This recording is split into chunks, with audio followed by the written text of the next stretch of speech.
अस्सलाम वालेकुम, मैं हूं दिन इम्तियाज़ और आप देख रहे हैं तख्ती ऑनलाइन। दुनिया के टेम्परेचर बढ़ते जा रहे हैं। अब 2024 दुनिया का गर्म तरीन, दुनिया की तारीख का रिकॉर्डेड हिस्ट्री का गर्म तरीन साल होने जा रहा है। लेकिन इंसान आज से 200 साल पहले ही समझ गया था कि दुनिया गर्म हो रही, दुनिया का क्लाइमेट बदल रहा है। और क्यों बदल रहा है, ये बहुत बड़ा सवाल था जिसे हम समझ नहीं पा रहे थे। साइंसदानों ने इस पर बहुत जोर लगाया, मुख्तलिफ तरीक़ों के एक्सपेरिमेंट किए ताकि उन्हें पता चल सके कि हमारी दुनिया का दर्जा हरारत आहिस्ता आहिस्ता क्यों बढ़ता जा रहा है। मैं आपको लेकर चलता हूँ उन कोशिशों की तरफ जो कि 200 साल से मुसलसल चल रही हैं, और हम देखेंगे कि किस तरीके से हमें अंदाज़ा हुआ कि हमारी दुनिया का टेम्परेचर, दर्जा हरारत बदल रहा है और बढ़ रहा है, और क्यों बढ़ रहा है। हम ये तो जान चुके थे 200 साल पहले कि जो रोशनी हमारे पास आ रही है सूरज से, उसमें 7 रंग हैं। आसानी के लिए 7 रंग मैं कह रहा हूँ। और उसके साथ साथ ये भी अंदाज़ा होना शुरू हो गया था कि इस रोशनी में कुछ ऐसी रेडिएशंस भी हैं जिनके बारे में हम नहीं जानते। ये रेडिएशंस भी कॉस्मोस से और बिलखसूस सूरज से हम तक पहुँच रही हैं। ये रेडिएशन ऐसी हैं जिन्हें हम देख नहीं सकते, लेकिन इनकी वजह से ज़मीन गर्म होती है। आज हम जानते हैं कि कॉस्मोस से हम तक पहुंचने वाली बहुत सी रेडिएशंस हैं जिन्हें हम कैटेगराइज कर चुके हैं। गैमा वेव्स हैं, हमारे पास एक्स रेज हैं, यूवी, इंफ्रारेड, रेडियो। लेकिन इंफ्रारेड वो रेडिएशन थी जो कि हमारी ज़मीन को आहिस्ता आहिस्ता गर्म कर रही थी। ज़मीन को एक चूल्हे की तरह उसके टेम्परेचर को बढ़ाती जा रही थी। साइंसदानों को यह भी अंदाज़ा था कि हमें इस रेडिएशन को देखना होगा। मैं आपको यहाँ पर आग दिखा रहा हूँ, और आप उस आग को देखें तो हमें अंदाज़ा होता है कि आग से हमें वो रेडिएशन निकलती हुई महसूस नहीं होती। हमें रोशनी तो आती हुई महसूस होती है, लेकिन हमें इंफ्रारेड रेडिएशन आग से निकलती हुई महसूस नहीं होती।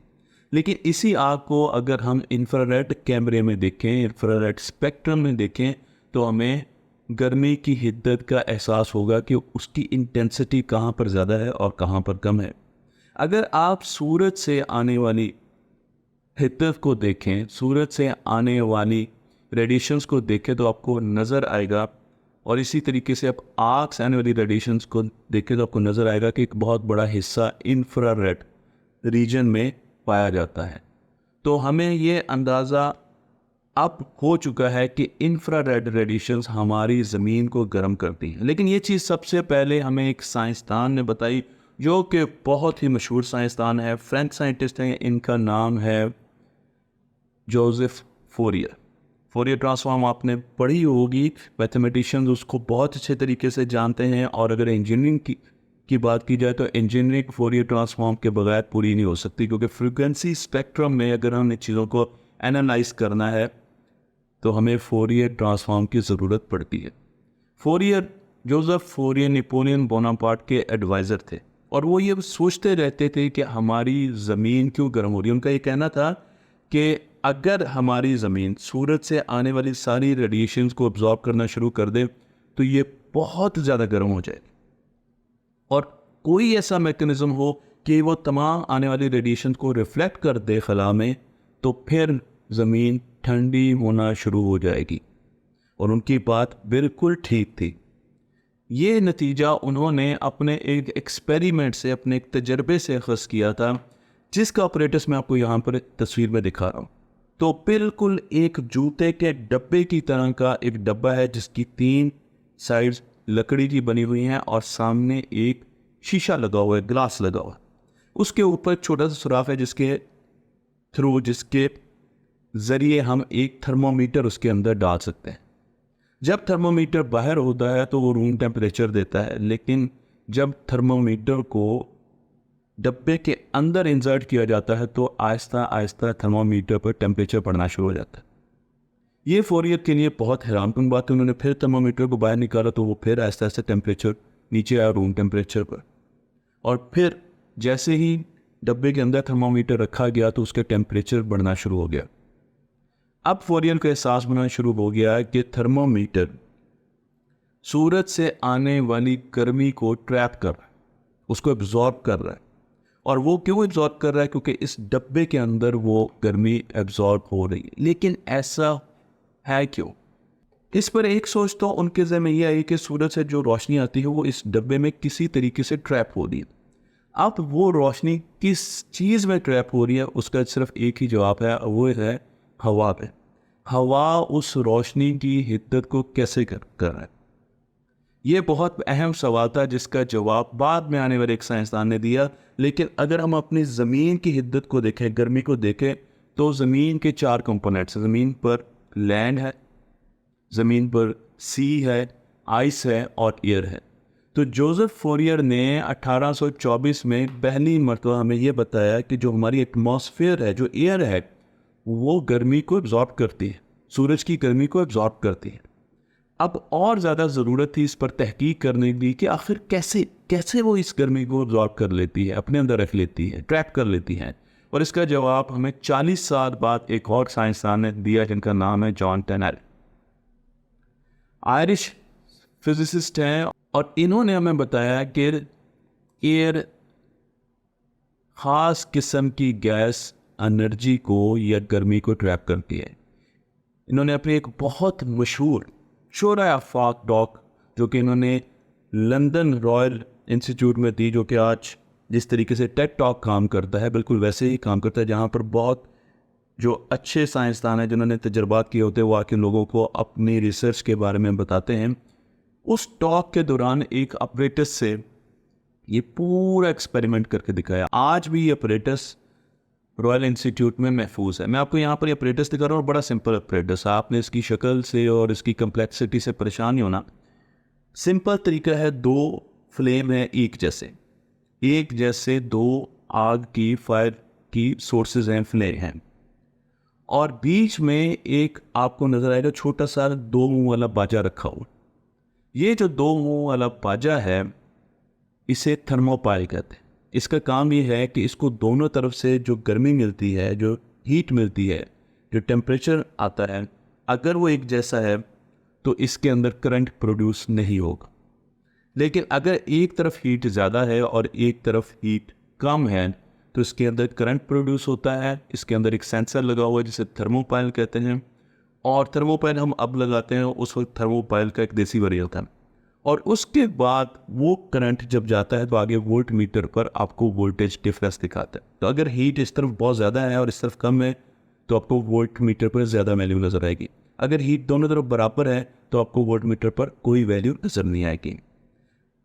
आप अगर अपनी तस्वीर के एक रुख की तरफ देखें, मुझे उम्मीद है ये शायद आपके दाईं तरफ आ रहा होगा, तो आपको एक गैस पाइप नज़र आ रही है। एक सोर्स गैस को गर्म कर रही है, जो फ्लेम है, जो आग का शोला है, वो गैस को गर्म कर रहा है, जबकि दूसरा दूसरी तरफ लगा हुआ है। इस गैस को जब गर्म किया गया तो पहले इसमें नाइट्रोजन डालेगी, क्योंकि हमारी ज़मीन पर नाइट्रोजन बहुत मौजूद है।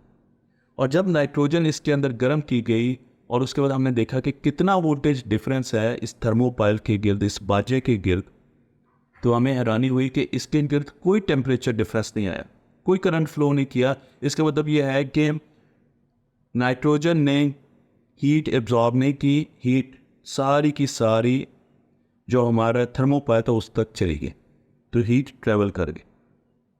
उसके बाद ऑक्सीजन को इस्तेमाल किया गया तो ऑक्सीजन ने भी हीट को ट्रैप नहीं किया और दोनों तरफ बराबर हीट आई। लेकिन जब इन्होंने कार्बन डाइऑक्साइड को इस पाइप में फिल किया और उसके बाद दोनों तरफ शोले लगाए, तो अब एक तरफ जो कार्बन डाइऑक्साइड वाला साइड थी वहाँ पर टेम्परेचर बहुत कम हो गए और दूसरी तरफ टेम्परेचर उतने रहे, टेम्परेचर डिफरेंस आया और वोल्ट मीटर ने वैल्यू दिखाना शुरू कर दी। इस एक्सपेरिमेंट ने हमें यह बताया कि हीट आगे नहीं आ पा रही थी सेंसर तक, क्योंकि हीट ट्रैप हो रही थी और हीट कार्बन डाइऑक्साइड में ट्रैप हो रही थी। जॉन ने हमें बताया कि कुछ गैसेस ऐसी हैं जो कि हीट को ट्रैप करने की सलाहियत रखती है, और अगर हमारी ज़मीन पर वो गैसेस आहिस्ता आहिस्ता ज़्यादा होती जाएंगी तो हमारी ज़मीन के इर्द गिर्द की जो एटमॉस्फेयर है वो हीट को ट्रैप करना शुरू कर देगी, और हीट जब ट्रैप होगी तो हमारी ज़मीन के टेम्परेचर बढ़ते जाएंगे।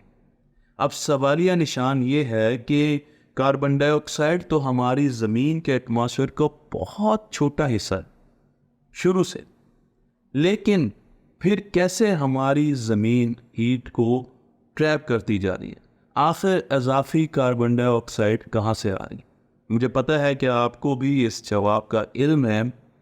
वो हम हैं, वो ये शाहकार है जिसने कार्बन डाइऑक्साइड और उसके अलावा दूसरी गैसेस एटमॉस्फेयर में डालना शुरू कर दी। एटमॉस्फेयर का स्ट्रक्चर बदलना शुरू कर दिया, हमने अपनी आबो हवा का स्ट्रक्चर बदलना शुरू कर दिया।